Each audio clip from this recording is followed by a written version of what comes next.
নমস্কার সুপ্রিয় দর্শক বন্ধুরা, আপনারা সবাই কেমন আছেন? আশা করছি ভালো আছেন। আপনাদেরকে আরও একবার স্বাগতম জানাচ্ছি আমার ইউটিউব চ্যানেল ঘোষ ইনফরমারে।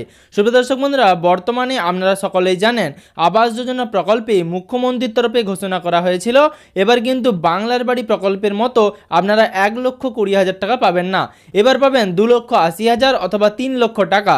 এবার এই টাকা কবে পাবেন, কিভাবে বাস্তবায়িত হবে তা নিয়ে মুখ্যমন্ত্রী শুভেন্দু অধিকারী পরে বক্তব্য রাখবেন। তবে বর্তমানে যে আপডেট রয়েছে, এবার আবাস যোজনা প্রকল্পে আপনাদের নিজেদের নাম নথিভুক্ত করার জন্য কোনো সরকারি আধিকারিকের জন্য অপেক্ষা করতে হবে না।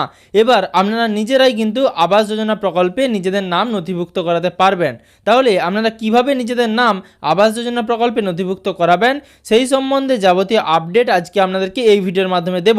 অবশ্যই এই ভিডিওটি আপনারা শেষ পর্যন্ত দেখবেন, তা না হলে বুঝতে পারবেন না কিভাবে আপনাদের নাম আবাস যোজনা প্রকল্পে নথিভুক্ত করাবেন।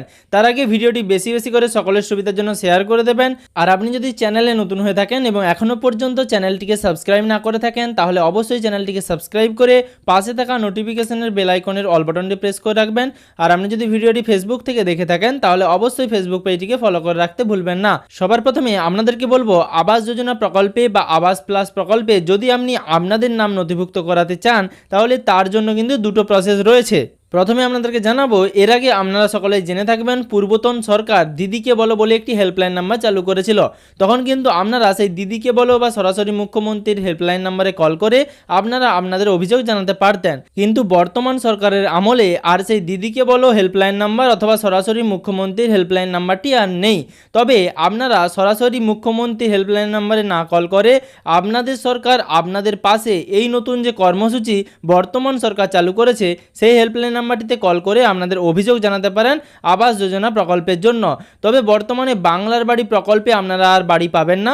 এবার থেকে প্রত্যেককেই বাড়ি দেওয়া হবে প্রধানমন্ত্রী আবাস যোজনা অথবা প্রধানমন্ত্রী আবাস যোজনা গ্রামীণ প্রকল্পের মাধ্যমে। যারা শহরে থাকেন তাদের প্রধানমন্ত্রী আবাস যোজনা শহরী বা আরবান প্রকল্পের মাধ্যমে, আর যারা গ্রামে থাকেন তাদের প্রধানমন্ত্রী আবাস যোজনা গ্রামীণ এই প্রকল্পের মাধ্যমে কিন্তু বাড়ি দেওয়া হবে। এবার আপনারা এই প্রকল্পে বাড়ি পেতে গেলে আপনাদেরকে বললাম, প্রথম পদ্ধতি আপনাদেরকে আপনাদের সরকার আপনাদের পাশে এই কর্মসূচির মাধ্যমে তাদের যে হেল্পলাইন নাম্বার রয়েছে সেই হেল্পলাইন নম্বরে কল করে কিন্তু অভিযোগ জানাতে হবে অথবা বাড়ির জন্য আবেদন করতে হবে। অথবা আপনারা সিএমআরও যে গ্রিভেন্স পোর্টাল রয়েছে সেই গ্রিভেন্সে গিয়ে সরাসরি নিজের অভিযোগ গ্রিভেন্স পোর্টালে সাবমিট করতে পারেন। এবার আপনাদেরকে আরেকটি পদ্ধতি বলবো, যেটি বর্তমানে সরকারি তরফে ঘোষণা করা হয়েছে। সেই পদ্ধতির মাধ্যমে আপনারা নিজেরাই কিন্তু বাড়ির জন্য আবেদন করতে পারেন এবং আপনাদের নাম সরাসরি মুখ্যমন্ত্রীর হেল্পলাইন নাম্বার বা যেটাকে আপনাদের সরকার আপনাদের পাশে এরকম বলা হচ্ছে সেই কর্মসূচির মাধ্যমে কিন্তু করতে হবে না। আপনারা সরাসরি নিজে থেকে কিন্তু আপনাদের নাম সরাসরি ডেটা এন্ট্রি করতে পারেন আবাস যোজনা প্রকল্পের ফার্স্ট যে সার্ভে হবে সেই সার্ভের জন্য। তার জন্য আপনাদেরকে কি করতে হবে, প্রথমে আপনাদেরকে বলবো সরাসরি আপনারা প্রধানমন্ত্রী আবাস যোজনা গ্রামীণ বা পিএম আবাস গ্রামীণ এই প্রকল্পের যে ওয়েবসাইট রয়েছে সেই ওয়েবসাইটে যদি চলে যান, তাহলে সেই ওয়েবসাইটের পেজেই কিন্তু আপনারা দেখতে পাবেন সেখানে আওয়াজ প্লাস বলে একটি অ্যাপের লিঙ্ক দেওয়া রয়েছে। আপনাদেরকে সেই অ্যাপটি কিন্তু প্লে স্টোর থেকে প্রথমে ডাউনলোড করে নিতে হবে। অর্থাৎ আওয়াজ প্লাস 2024 এই অ্যাপটি আপনারা প্লে স্টোর থেকে ডাউনলোড করে নেবেন। এবার সেই প্লে স্টোর থেকে অ্যাপটি ডাউনলোড করার পর আপনাদেরকে আধার ফেস আরডি বলে যে একটি অ্যাপ রয়েছে সেই আধার ফেস আরডি অ্যাপটি ইনস্টল করতে হবে।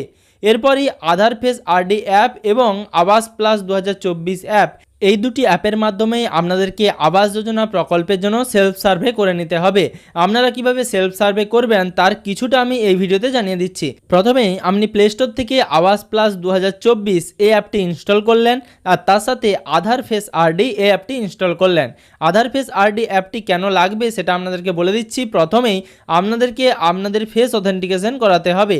এবার আধারের মাধ্যমে যে ফেস অথেন্টিকেশন করা হয় সেই ফেস অথেন্টিকেশনের জন্য আধার ফেস আরডি অ্যাপটি কিন্তু আপনাদের প্রয়োজন হবে। আপনাদেরকে সবার প্রথমে আওয়াজ প্লাস 2024 অ্যাপটি ইনস্টল করার পর সেই অ্যাপটি ওপেন করতে হবে। সেই অ্যাপটি ওপেন করলে আপনাদের সামনে দেখাবে আপনাদেরকে আধার নম্বর পুট করতে হবে। সেখানে আপনি অর্থাৎ যেই বেনিফিশিয়ারির জন্য আবেদন করছেন তার আধার নম্বর পুট করবেন, তারপর ভেরিফাই অপশানে ক্লিক করবেন। এবার ভেরিফাই অপশানে ক্লিক করলে আপনাদের কিন্তু ফেস অথেন্টিকেশনের অপশান খুলে যাবে। এবার এই যে ফেস অথেন্টিকেশনের অপশানটা আসছে, আপনার মোবাইলে যদি আধার ফেস আরডি এই অ্যাপটি ইনস্টল আগে থেকে না থাকে তাহলে কিন্তু ফেস অথেন্টিকেশন করতে পারবেন না। এবারে আধার ফেস আরডি অ্যাপের মাধ্যমে ফেস অথেন্টিকেশন করতে হবে। আপনার ফেসটিকে অর্থাৎ যেই বেনিফিশিয়ারি রয়েছেন তার ফেসটিকে ফোনের স্ক্রিনের সামনে নিয়ে যাবেন। স্ক্রিনে যখন গ্রিন রাউন্ড অপশানটি চলে আসবে তখন আপনাদেরকে আই ব্লিঙ্ক করতে হবে। এবার আই ব্লিঙ্ক করলেই আপনাদের কিন্তু ফেস অথেন্টিকেশন কমপ্লিট হয়ে যাবে। এর পরের স্টেপে আপনাদের যাবতীয় তথ্য দিতে হবে। আপনাদেরকে জানিয়ে রাখবো, অবশ্যই আপনাদের মনরেগা যে জব কার্ড, সেই জব কার্ডের কিন্তু নাম্বারটি আপনাদেরকে এখানে পুট করতে হবে।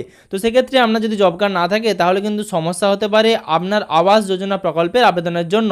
এবার যেই প্রসেসটা বললাম এই প্রসেসের মাধ্যমে আপনি যদি আবেদন করতে চান সেক্ষেত্রে কিন্তু আপনাদের অনেক সমস্যা হতে পারে। সমস্যা হলেও আপনাদের কিন্তু বারবার ট্রাই করতে হবে।